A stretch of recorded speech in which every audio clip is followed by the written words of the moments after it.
माननीय मुख्य अतिथि महोदय।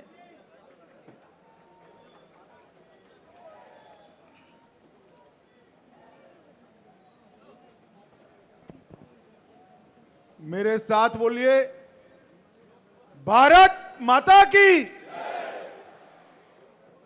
भाई 75 साल हो गए, ऐसी आवाज नहीं चलेगी। सारे लोग यहां से पूरे देश में आवाज जानी चाहिए। आज हैदराबाद मुक्ति दिन है। मेरे साथ दोनों हाथ उठाइए। मुक्ति के संघर्ष को श्रद्धांजलि के लिए प्रचंड आवाज से बोलिए, भारत माता की, भारत माता की। मंच पर उपस्थित मेरे मित्र और साथी मंत्री, तेलंगाना भारतीय जनता पार्टी के अध्यक्ष श्रीमान जी किशन रेड्डी जी, भारत सरकार के गृह सचिव श्री अजय कुमार भल्ला जी, संस्कृति मंत्रालय के भारत सरकार के सचिव श्री गोविंद मोहन जी, निर्देशक आसूचना ब्यूरो श्री तपन डेका जी, सीआरपीएफ के डीजी डॉक्टर सुजोय लाल थाउजन जी, एसएसबी की डीजी श्रीमती रश्मि शुक्ला जी, आज जिन्होंने शिस्तबद्ध और शौर्य से प्रेरित परेड का प्रदर्शन किया है, सीआरपीएफ और सीआईएसएफ के मेरे प्यारे जवान भाइयों बहनों, उपस्थित सभी पैरामिलिट्री फोर्सेस के परिवारजनों और तेलंगाना के प्यारे भाइयों बहनों, आप सभी को तेलंगाना मुक्ति दिन की मैं बहुत बहुत शुभकामनाएं देना चाहता हूं और बहुत बहुत बधाई देना चाहता हूं। सबसे पहले मैं यहां हैदराबाद मुक्ति संघर्ष में लाखों लाखों जनता ने जो हिस्सा लिया, वो वीर नागरिकों को प्रणाम करना चाहता हूं। इसके साथ साथ कई लोगों ने हैदराबाद को मुक्त कराने के लिए अपनी जानों का बलिदान दिया, अपना सर्वोच्च बलिदान दिया। वो जनता और वीर शहीद जवानों को भी मैं शीश झुकाकर श्रद्धांजलि देना चाहता हूं।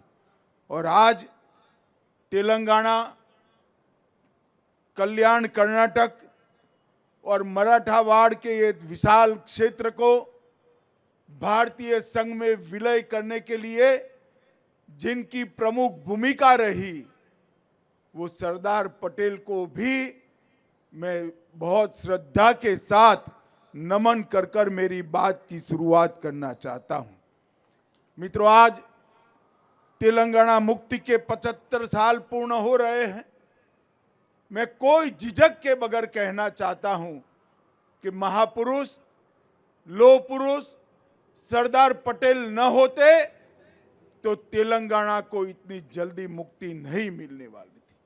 वो सरदार पटेल ही थे जिन्होंने सारी चीजों को ठुकराकर सर्वप्रथम राष्ट्र सर्वप्रथम के सिद्धांत को चरितार्थ कर हैदराबाद पुलिस एक्शन की डिजाइन की और उसको खून का कतरा बहाए बगैर निजाम के रजाकारों की सेना को सरेंडर कराने का साहस दिखाया।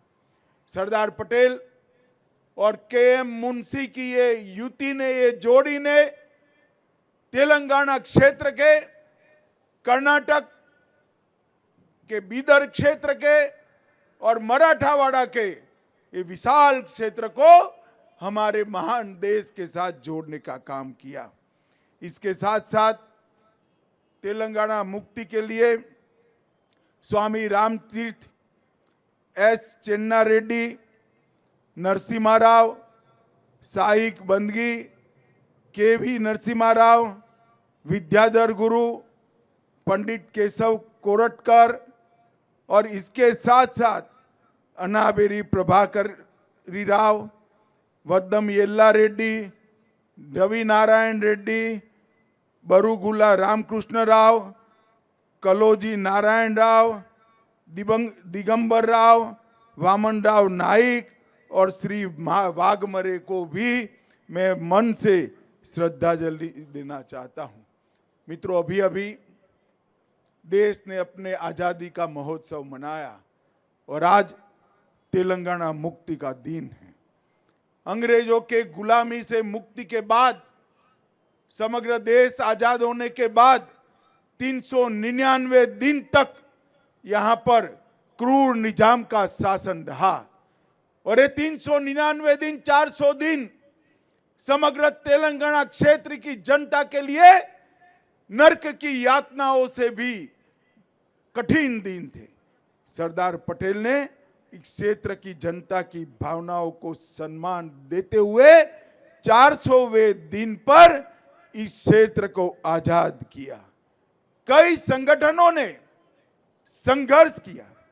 आर्य समाज, हिंदू महासभा, उस्मानिया यूनिवर्सिटी में छेड़ा गया वंदे मातरम आंदोलन, बिदर क्षेत्र के किसानों द्वारा रचे गए लोक संघर्ष के गीत और आंदोलन और युवाओं ने साथ में मिलकर तेलंगाना मुक्ति का जो आंदोलन किया था उसको अंतिम स्वरूप देने का काम हमारे श्रद्धेय लोह पुरुष सरदार पटेल ने किया।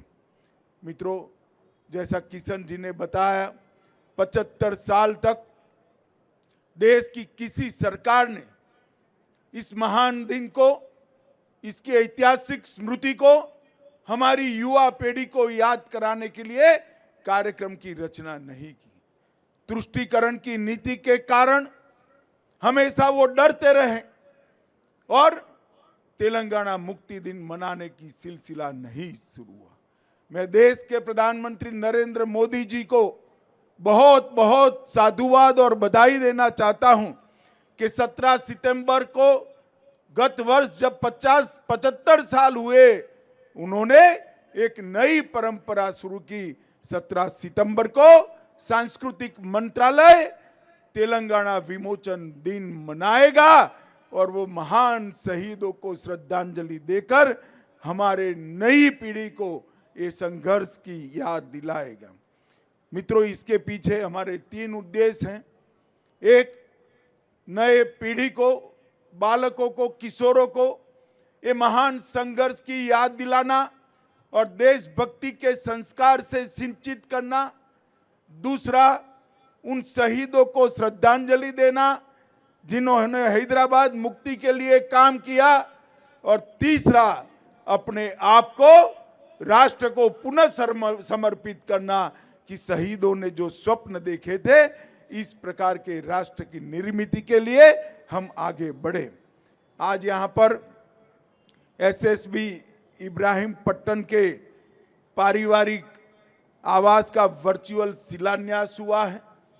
एसएसबी की फोर्स में काम करने वाले दक्षिण भारत के सारे जवानों के परिवारों के लिए एक नई शुरुआत है और मैं आशा करता हूं उससे परिवारजनों के जीवन में काफी सुलभता आएगी, सुगमता आएगी और सुविधा युक्त जीवन ये जी पाएंगे। आज यहाँ पर प्रसिद्ध पत्रकार और शहीद शोएबुल्ला खान और रामजी गोंड दोनों की स्मृति में डाक टिकट भी जारी किए गए हैं और आज यहाँ दिव्यांग भाइयों और बहनों को भी बैटरी से चालित ट्राइसिकल का वितरण भी करने वाले हैं, क्योंकि आज हमारे प्रिय प्रधानमंत्री नरेंद्र मोदी जी का जन्मदिन है और उसको हम सेवा दिन के रूप में भी मनाते हैं। आज ही के दिन मोदी जी का जन्म हुआ और विगत 9 वर्षों में आजादी के लिए संघर्ष करने वाले हमारे आजादी के नेताओं ने जो स्वप्न देखे थे, वो भारत के निर्माण के लिए मोदी जी के नेतृत्व में देश बहुत आगे बढ़ चुका है। 11वें स्थान पर जो रही थी हमारी अर्थव्यवस्था 2014 में, वो आज 5वें स्थान पर आई। चंद्रयान पर चंद्रयान पहुंचाने वाला भारत विश्व में चौथा देश बना है और G20 के माध्यम से भारत की संस्कृति, भारत की कला, भारत के खान पान, भारत की वेशभूषा, भाषाएं, ये सभी को विश्व के अंदर प्रसिद्ध करने का काम हमारे सम्माननीय प्रधानमंत्री ने किया है। इसके साथ साथ अफ्रीकन यूनियन को G20 में शामिल कर G20 को G21 में परिवर्तित करने का काम भी हमारे प्रधानमंत्री जी ने किया है। आतंकवाद, क्लाइमेट चेंज और अर्थव्यवस्था के बारे में मोदी जी का दृष्टिकोण समग्र विश्व के नेतृत्व ने आज स्वीकारा है और वो वैश्विक एजेंडा के रूप में दिल्ली डिक्लेरेशन से प्रस्तावित हुआ है। हमारे देश की कई धरोहर, चाहे उड़ीसा का कोणार्क मंदिर हो, चाहे नालंदा यूनिवर्सिटी हो, चाहे मधुबनी का पेंटिंग हो, इसको समग्र विश्व के सामने रखने का काम ये G20 समिट ने किया है। डिजिटल पब्लिक इंफ्रास्ट्रक्चर की वैश्विक मान्यता मिली।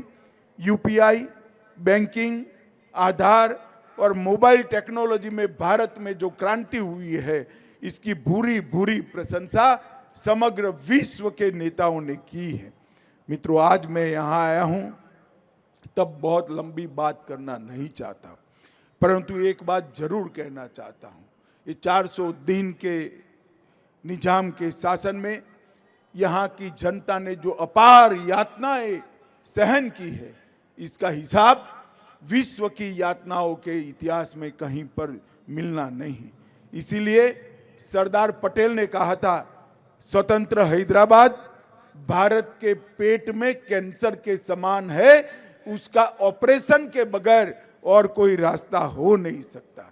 और इसलिए उन्होंने पुलिस एक्शन के माध्यम से हैदराबाद को स्वतंत्र करने का काम किया।